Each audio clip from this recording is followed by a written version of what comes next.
you go.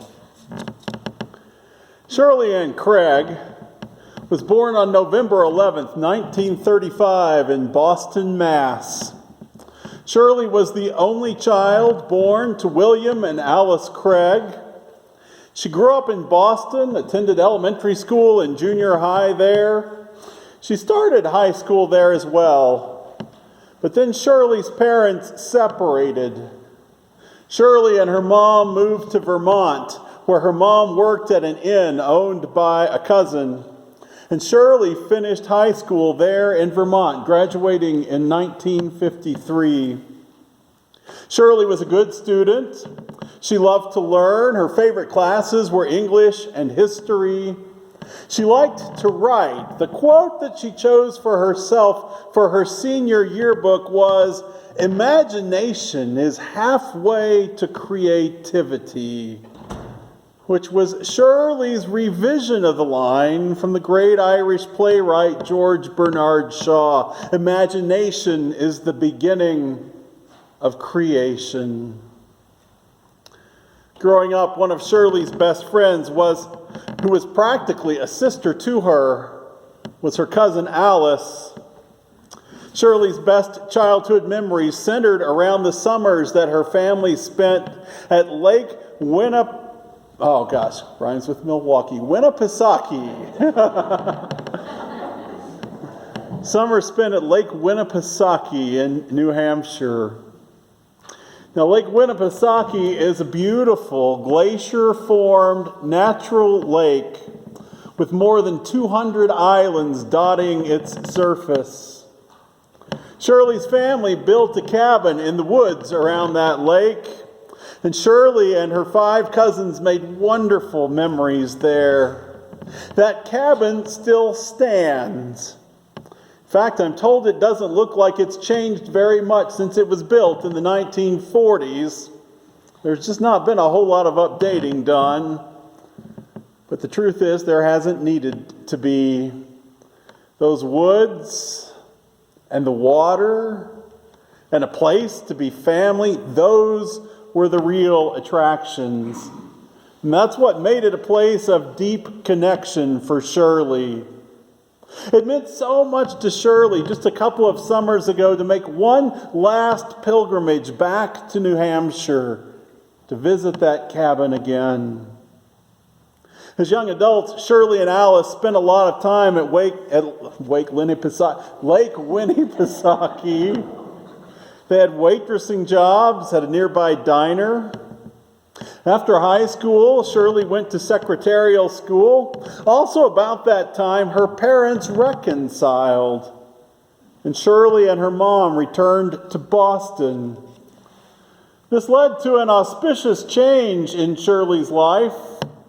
Shirley began participating in a training in nursing program for college students.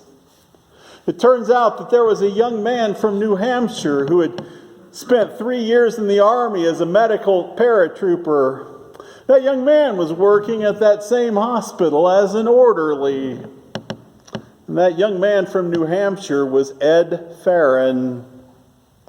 Ed and Shirley met. They went on a date to the movies. They took a liking to each other. But there was a small obstacle. They worked on different floors of the hospital, and the only way they could catch a private moment was to meet each other down in the hospital basement. That is, in the morgue. Which is, in fact, what they did. I guess it was quiet down there. Shirley and Ed continued dating, and they'd been going together for about a year and a half. To quote Shirley, they weren't seeing anyone else, and it just seemed logical that they should get married, and so they did. Ed and Shirley were married on November 26, 1955, in a red brick Catholic church in Brookline, Massachusetts. That was the church where Shirley took her training, again, her words, took her training to be able to marry Ed in the Catholic Church. Father Wilson, who led Shirley's classes, was also the priest who married them. Shirley and Ed made their home in the suburbs of Boston, and their family grew as their son Patrick was born in 1956, followed by a daughter Kim in 1959, and then another son, Craig, in 1960. Also, about a year after their marriage, Shirley's father died from cancer. Before their marriage, Ed held a variety of jobs. After they wed, Ed continued to try to find a career that suited him. Ultimately, he landed a job with EG&G, that is, Edgerton, Germhausen, and Greer. EG&G was an electronics firm which had been brought in secretly to work with the Manhattan Project, recording the early tests for the atomic bomb. By the time Ed went to work for them, their work had expanded into scientific equipment and defense electronics, including the triggers for nuclear warheads. In a story that sounds like a Horatio Alger novel, Ed started at the bottom. Literally, they hired him to work in the stockroom. He worked his way up to the assembly floor and then became a supervisor and then a manager. In 1969, EG&G opened a new office in Los Alamos, and they asked Ed if he'd like to go be part of that. Shirley and Ed had never really been outside of New England, so they decided to give New Mexico a try. And apparently, the land of entrapment worked its mojo again. It was a monumental shift to leave family behind on the East Coast, to trade the lakes and woods and the green of New England for the high desert of the Parajito Plateau. I should point out here that Shirley had never even been west of the state of Ohio before they made this move. Ed loved his work at Los Alamos. He very quickly became wrapped up in it. Shirley, for her part, returned to school, taking night classes for what seemed like forever.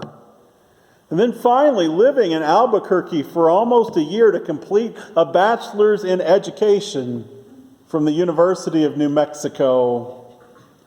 Shirley would subsequently spend 20 years as an elementary school teacher in Los Alamos. She enjoyed that work. Next to the pride she found in her 3 kids graduating from college and establishing a career for herself were among Shirley's proudest achievements.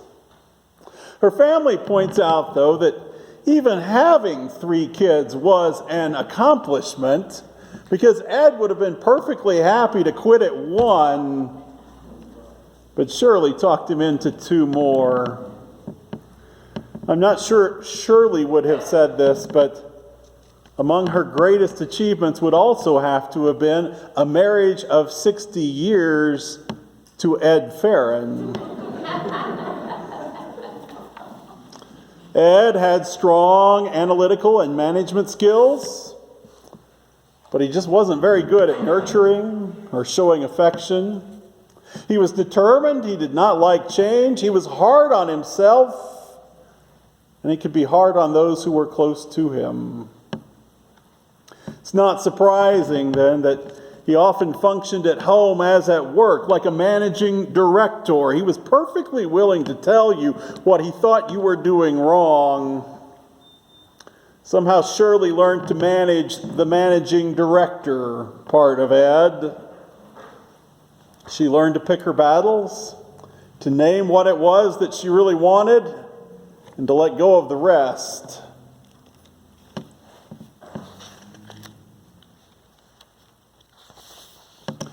In that regard, Shirley's children note that Shirley must have been the one for Ed.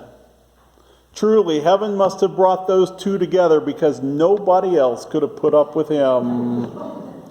Saint Shirley That's what her cousins called her.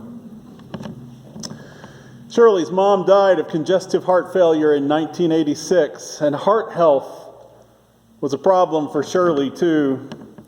She was diagnosed with AFib in 2001 and required 6 shock procedures to convert her heart back to a normal rhythm during the last 2 decades of her life.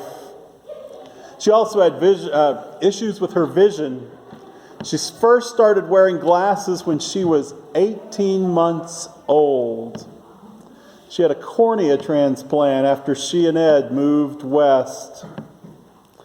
And Shirley struggled with restless leg syndrome and was often awake in the middle of the night because of it. For Shirley, solitaire on the computer was a godsend. She could play through the night and didn't have to shuffle. Ed worked for the Los Alamos National Laboratory until 1991. Shirley and Ed continued to live in Los Alamos as Shirley taught school for 5 more years after that until she too retired. They were still living in Los Alamos in May of 2000 when the Cerro Grande fire burned through the Parajito Plateau. And while Ed and Shirley's house was spared, nearly every home in their neighborhood burned to the ground. After the fire, every window in the Ferron house looked out on nothing but gray and ash. And Shirley just was not willing to live that way. And so she and Ed moved to Rio Rancho. If you knew Shirley at all, you knew she was a big reader. Some people keep a book beside their bed. Shirley kept a stack. Amazon.com was a gold mine for her. In addition to the several books she typically had on hold at the library, she also always had some coming in through the UPS. And once the technology became available, Shirley nearly always had 2 or more books going at once, one on her Kindle, and then 1 or 2 more in real life. Shirley enjoyed historical fiction, especially mysteries. She liked puzzling out the plot line and trying to figure out who done it. Shirley also loved music, especially classical music. She may well have been KHFM's single most loyal listener. She enjoyed movies. She liked to go and get popcorn and pop, true to her New England upbringing, not a Coke, pop. She was fond of the Harry Potter and the Lord of the Rings series. She enjoyed hockey, especially the Boston Bruins. And her guilty pleasure was watching Survivor. She liked the intrigue and the backstabbing and trying to figure out who was going to prevail. Shirley loved animals, dogs especially. Although for 60 years, any dog that Shirley had to first devise a scheme to finagle its way past Ed. There were 2 great canine loves in Shirley's life. The first was Punky, the Scottish Terrier who was Shirley's childhood companion. And then there was Charlie, the miniature collie mix who found his way into Shirley's heart and the Ferron household in Los Alamos. Charlie lived to be 16. He died just 1 month after Shirley's mother. And those 2 losses were incredibly difficult for Shirley to bear. Shirley was a good cook. She was the master of the Thanksgiving dinner. She was a wonderful baker. She made fantastic chocolate chip cookies and grasshopper pies and mint brownies. And she did not go in for that god-awful green food coloring in those mint brownies. They looked like nothing but chocolate delight. The surprise was on the inside, she would say. Shirley was a pretty good eater, too. The move to New Mexico must have suited her because she loved green chili. and chili rellenos and green chili cheeseburgers. True to her New England upbringing, she had a great affinity for crab cakes. And this is not something that a lot of people outside the family knew about her, but she enjoyed a steak rare. Not medium rare, not pink in the middle, rare. Like just wave it at the grill and then bring it to me. In fact, when she was cooking dinner for her family, Shirley was known to break off a little piece of the raw hamburger and slip it down to Charlie. And then she'd tear off a little piece for herself, too. That's why you come to funerals. You learn stuff. Shirley loved Native American art and Native American jewelry. She collected as much as she could smuggle into the house. She loved to draw and especially to paint. But when she had an idea for a painting, if she didn't think she could produce it perfectly, she didn't want to try. It seems that she may have shared some of her husband's self-critical nature, or it may just have been that she wanted Ed to approve the quality of her work, since approval signaled license to keep painting. Shirley was a big fan of Christmas. She kept a hearty stash of holiday decorations and Hummel Christmas figurines out in the shed. And sadly, all of those things were lost when the shed burned in that Cerro Grande fire. Although it should be noted that her family and eBay came to her rescue, and many of those treasures were replaced. Like her husband, Shirley could be stubborn. Once she made up her mind, she would dig in her heels. She was going to get what she wanted. Shirley was quiet, never boisterous. She did not like the spotlight, but she loved good conversation. She always wanted to know what was going on in your life. She wanted to know why things were the way that they were and why people did the things that they did. I can still, to this day, envision her leaning forward and looking at me from under her eyebrows. And I can hear the inflection in her voice. She would say, "Now, I hope you don't mind me asking, but..." The truth is, I never minded. She was unfailingly polite. She genuinely cared about other people. After the move to Rio Rancho, Shirley became involved in the women's group at the Rio Rancho Country Club. She was a regular participant in the meetings of her homeowners association. She and Ed would walk down to the country club for dinner, especially if it was prime rib night. And she made friends, especially with Carol and Rosemarie from across the street, and with Lana, her housekeeper. She also had long-term friendships with her cousins Alice and Sarah, and with her teacher friend Marion. After the move to Rio Rancho, Shirley decided that she wanted to find a church. She'd had a falling out with the Catholic Church many years before, and she wanted to find a church home that suited the faith that she had, rather than the one that the church, Big C, told her to have. We were fortunate that she found that home here at West Mesa Christian Church. She was a thoughtful, compassionate Christian, and it was an honor to be her pastor. Shirley was organized. She was a night owl. She put others first. She wanted them to be pleased. She was a careful listener. She was devoted to her family. She had a gift for staying in the moment and engaging with those around her. She was generous with her attention, and she had a generous spirit, by which I mean she genuinely wanted to understand where other people were coming from. She had room in her heart for the viewpoints and eccentricities of others. She thought that made them interesting and not problems.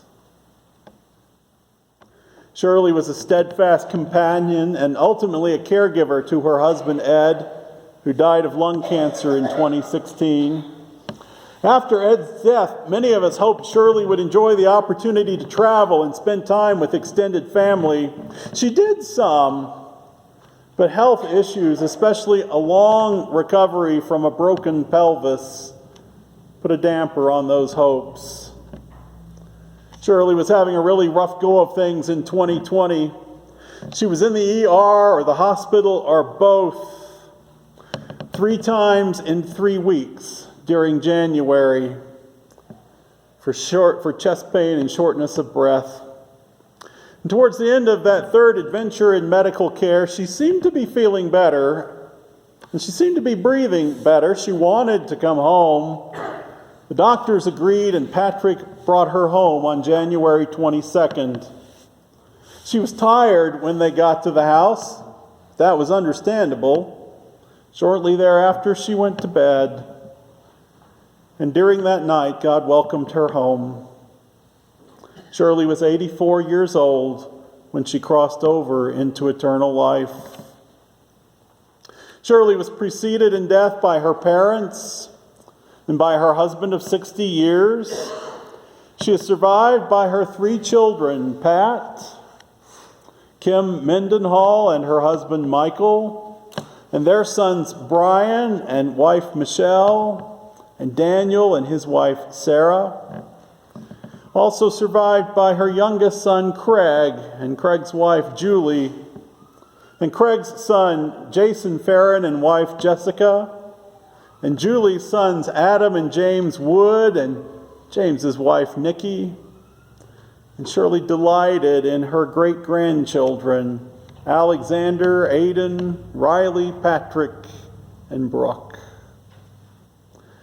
Shirley is also survived by several extended family members and many good friends and her family here at West Mesa Christian Church. Shirley's sweet spirit, her honesty, her gentleness, her determination, her devotion to family, all of those things made a deep impression on us all. We thank God for her life with us here, and for the promise of her life everlasting. I believe that Sarah, granddaughter Sarah, has some words on behalf of the family. And Sarah, I'd invite you to come up at this time.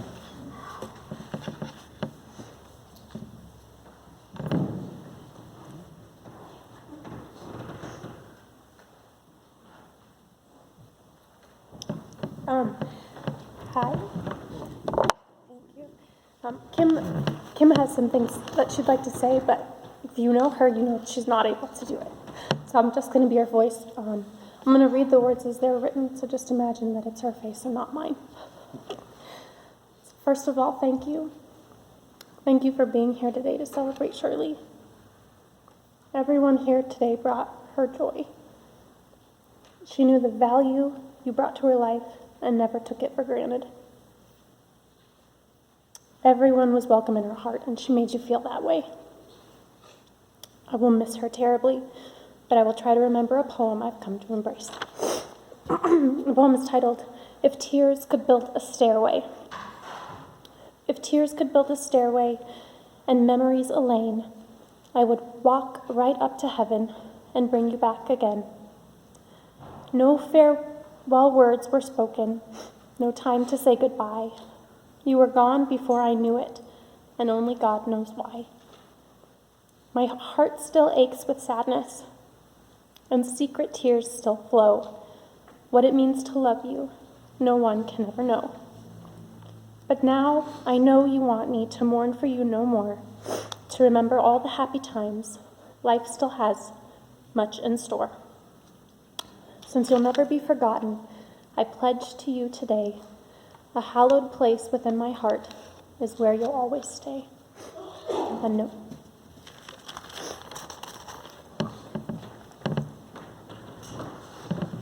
Does anyone else have a memory or words they'd like to share to celebrate Shirley's life? Come on up.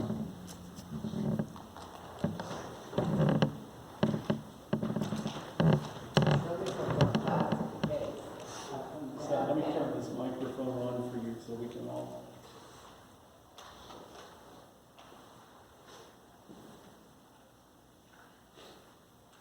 There you go. Shirley was a classic case of when bad things happen to very good people. During the last several years of her life, she faced one medical episode after another. It seemed that her life imitated that of Sisyphus. And just when she was beginning to make some progress, another episode came and knocked her back down. But her New England grit kept her fighting for improvement. She bore many disappointments with grace and dignity.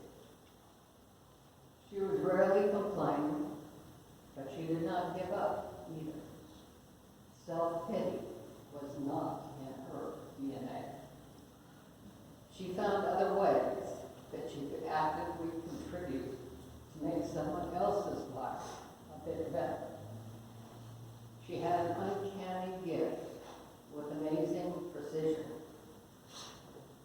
to know just what small gift or card would bring great pleasure. It was gift she knew what would speak to your soul. She dearly loved her 2 children and her extended family. She often reminisced about carefree summers on the lake and on other tribal away. She was an avid reader, and she often displayed a gentle, dry sense of humor. I learned many of life's lessons from her, and I will always treasure the time that we have together. Anyone else? Audrey, if you'll use the pulpit, the folks who are watching and I remotely. probably don't need a microphone, so I'm loud enough all by myself. I just want to say that I really had the pleasure to get to know Shirley when Julie said, boy, Shirley's really bored. We need to find something for her to do. And I was like, well, you know what? I've been thinking about volunteering at an elementary school where I had a friend who was a teacher, and she was a 5th grade teacher. And I said, the school has undone, if that's a word, their art program. And I would like to institute some volunteering and start teaching art. Even though I'm not a teacher, I went to school for art. And everyone knows Shirley loved art. So I asked her, and she was like, well, I don't know if I would know how to do this, and it's been so long since I was like, shh. It's okay, it's all good. So once I got her to meet me, we had little aprons that we had made, and we made sure that every kid had some sort of mess, which we loved because it made my friend, the teacher, a nut. And so we just had a really good time with that. She really came out of her shell after a while and got the rhythm of going ahead and teaching again. She was really intimate with some of those kids with real problems that didn't want to express their artistic ability. And that was a godsend to that teacher, because it was an hour of time every Friday that she could count on somebody caring enough to put out their personal time and give back to these children who had very little. So I just wanted to say I really appreciated her in her life and the friendship we had and the laughs that we had. And I think she was always happy to see me at Julie's dinner table when Ed was alive, because I used to like to keep him very engaged in political banter. So it was really a lot of fun. So, but I just want to say I was very blessed to have her in my life in such a very special and unique way. And for that, I will love her forever in my heart. Thank you. Thank you. Anyone else? Sure.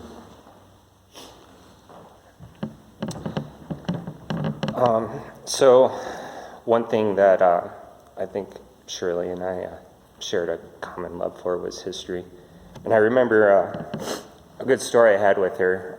I was a senior in high school, and I forget, for whatever reason, there was a school trip to Washington, D.C., and for whatever reason, I couldn't go.